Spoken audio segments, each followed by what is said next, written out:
is right now on its way to the House of Representatives.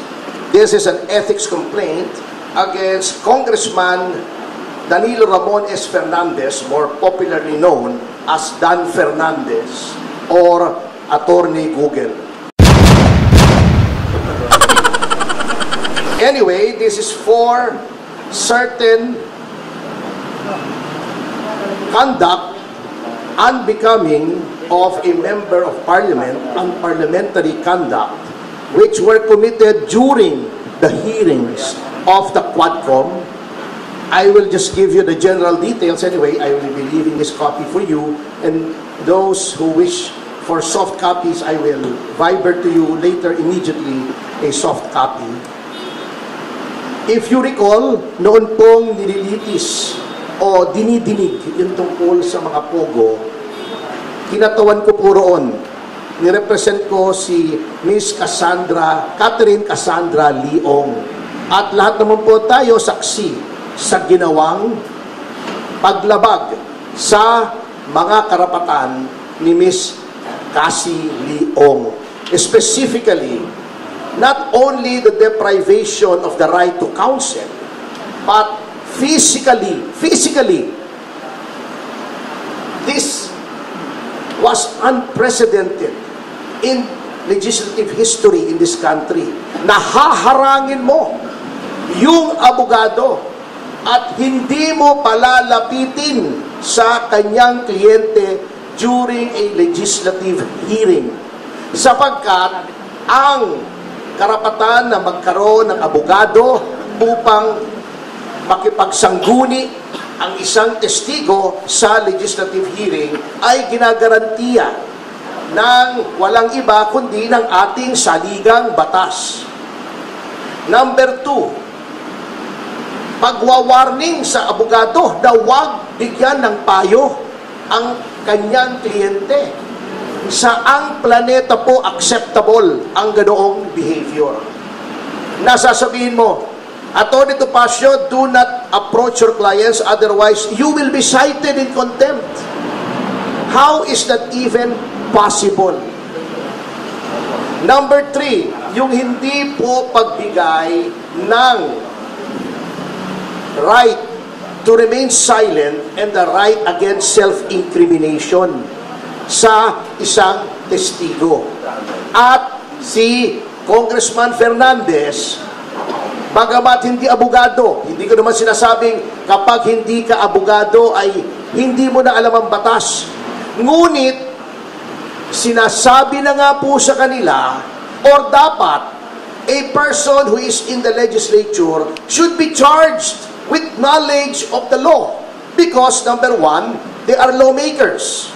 Paano kang gagawa ng batas kung ikaw ay walang alam sa batas? Pwede naman pong basahin ang mga desisyon. Tama naman, to an extent, si Congressman Fernandez, pwede kang mag-google.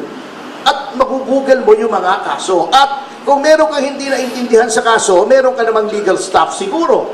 O itanong mo sa kapwa mo, Congressman na abogado, ano bang ibig sabihin nito? At pinoint out na nga po sa kanila na sa napakaraming kaso, the right to remain silent and the right against self-incrimination may be invoked not only in criminal proceedings, but in all proceedings.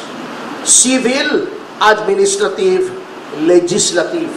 At pinakita na nga po sa kanila ang batas. Pinoint out na nga po sa kanila yung batas.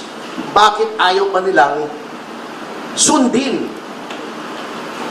That is also against the oath that they have taken when they took their oath of office to defend and protect the Constitution and the laws of the Republic of the Philippines and pronouncements of the Supreme Court, according to our civil code, are part of the law of the land. So yan po ang isang violation, ano? Number 2, yun pong the right of a witness to be treated with dignity and with respect. Kapag ikaw ay tinatawag, na violate po yan.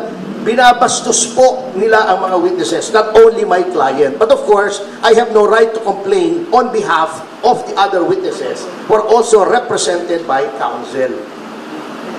Yun po. Number 3, yung pronouncements, very unparliamentary. Alam niyo po, in all parliaments in the entire civilized world, meron pong language na tinatawag nila unparliamentary. Diba?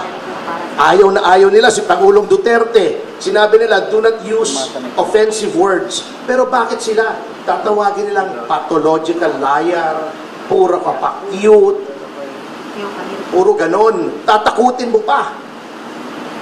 Misleading the witness, sasabihin pa, tignan mo itong mga napatay, di umano dahil daw ng pogo.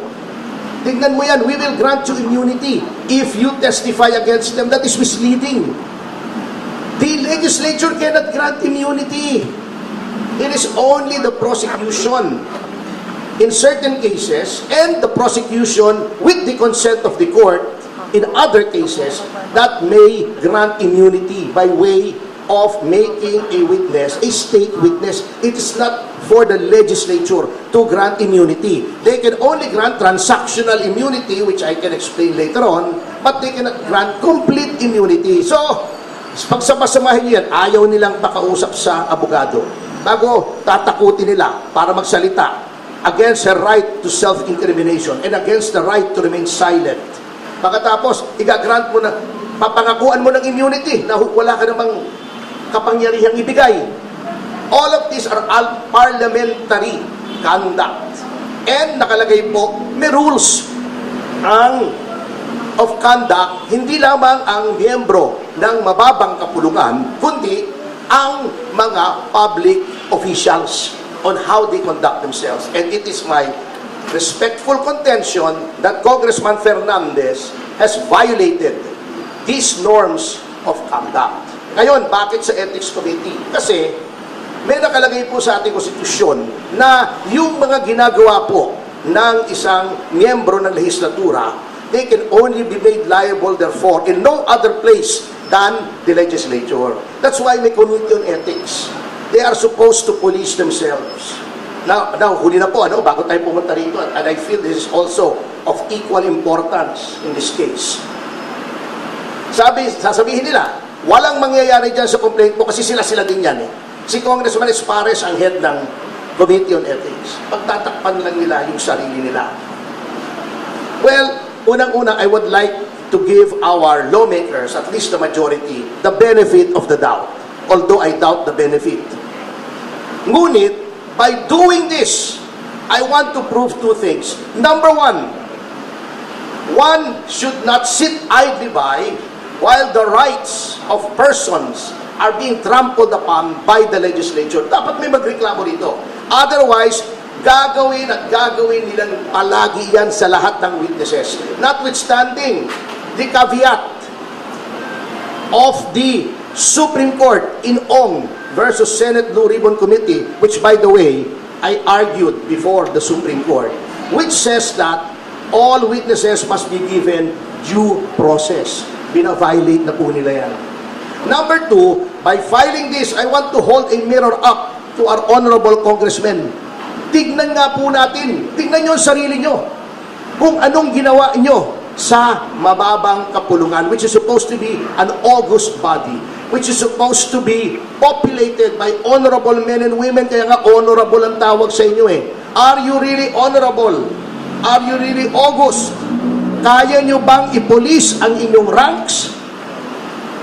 Do you still have any shred of decency left in your bodies para makita na mali ang ginagawa ng isang miyembro ninyo at disiplinahin ninyo? Because by no stretch of the imagination